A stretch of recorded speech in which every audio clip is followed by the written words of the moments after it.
Apa yang kita buat pada malam ini bukanlah satu program sampingan. Bukan satu majlis bila lapang join. Bukan.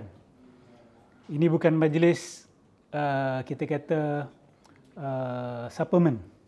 Tetapi ini adalah majlis yang of necessity. Ia adalah satu perkara yang necessary, yang daruri. Kerana ia membina iman kita, dia membina akidah kita.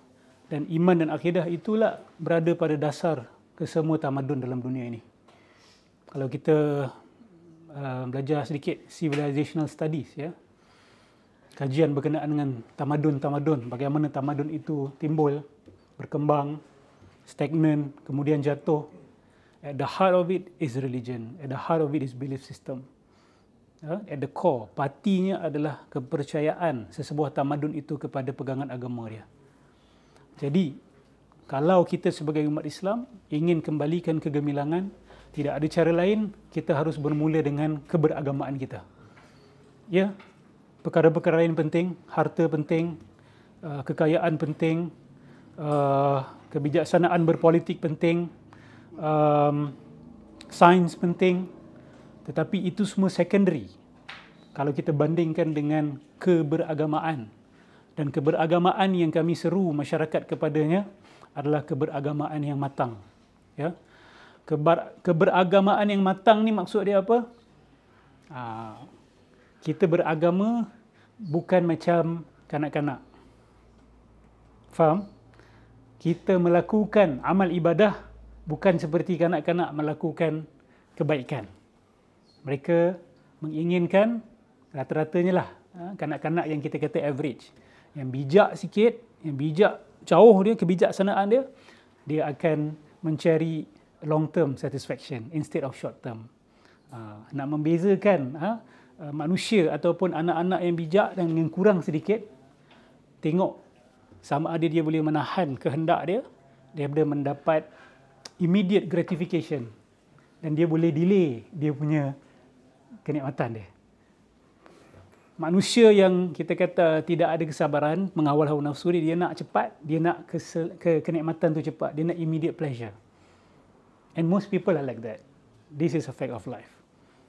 Yang membezakan orang bijaksana dengan orang yang kita kata average adalah orang bijaksana ni dia boleh tahan untuk mendapatkan kenikmatan yang lebih berkekalan dan lebih substantial, lebih berganda.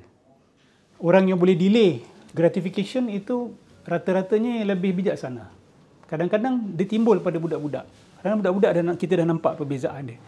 Kadang-kadang orang berumur pun masih macam budak-budak lagi. So dengan beragama ni, ada sebahagian orang dia beragama secara kebudak-budakan. Apa makna dia? Dia guna agama untuk mendapatkan keduniaan. Ustaz, saya dah doa-doa ni tak kaya-kaya pun. Ada tak macam tu? Ada. Ustaz, saya dah baca Quran, saya dah taubat, saya dah tahajud, tapi kehidupan saya macam ini juga, Ustaz. Macam ini tu apa? Yalah, impian saya tidak tercapai. Tapi nikmat dapat tak? Nikmat ada lah, Ustaz. Kan? Dia melihat agama tu sebagai wasilah untuk instant gratification. Okay? Untuk kepuasan-kepuasan yang immediate. Kita umat Islam diajar untuk simpan sampai ke lepas mati tu. Akhirah. Betul tak? Al-akhirah, hujung. Wal-aqibatu lil-muttaqin. Saya sangat sayang dengan statement tu je. Itu boleh membantu ramai orang psychologically. Wal-aqibatu lil-muttaqin maksud dia apa?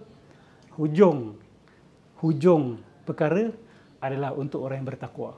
Not at the beginning, not in the middle, but in the end, the muttaqin will win.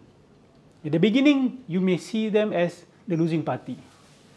And in the middle, tengah-tengah pun kadang-kadang kita nampak macam orang beriman ni kalah. Nampak macam kalah. Tapi hujungnya al-aqibah. Aqibah ni apa? Dalam bahasa Melayu. Nantilah akibat ni, kan? Akibat tu the end of things. Hujung setiap perkara.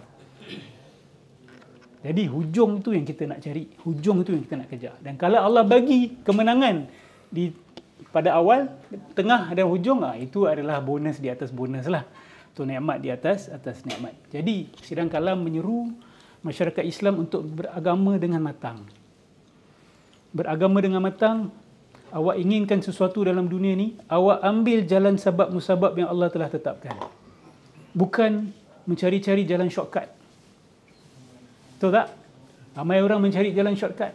Saya banyak kali tanya betul tak, betul tak. Saya dengar sebalik saya ni banyak sangat aku sebut betul tak. So, kita ubah sikit Kalau saya banyak sangat betul tak tu, kasih indikator sikit. Bila mengulang satu benda, orang jadi bosan kan. Jadi, ada orang, dia nak mencari jalan pintas.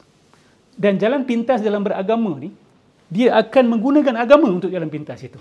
Contoh, minta kita kata jampi, minta wafak, betul tak? Minta amalan-amalan yang pelik-pelik. Sebab amalan pelik-pelik ni, awak kalau perasan, dia bukan pelik pada amalan dia saja, pada dia punya promises juga. Pada dia punya guarantee. Not guarantee lah, dia punya tawaran dia. Amal ni, insya-Allah mujarab, betul tak? Ganjaran dia. Atau apa yang awak akan dapat daripadanya is most of the time instant, atau dia sangat luar biasa lah. Jadi orang mencari, itu adalah cara budak-budak sebenarnya. Cara keanak-anakan. Nak jadi orang yang berharta, ambil jalan sebab musabab yang Allah telah tetapkan. Nak jadi orang yang bijaksana, ambil jalan sebab musabab yang Allah telah tetapkan. Itu yang kita harus tekankan apabila kita kata keberagamaan yang matang. Baik.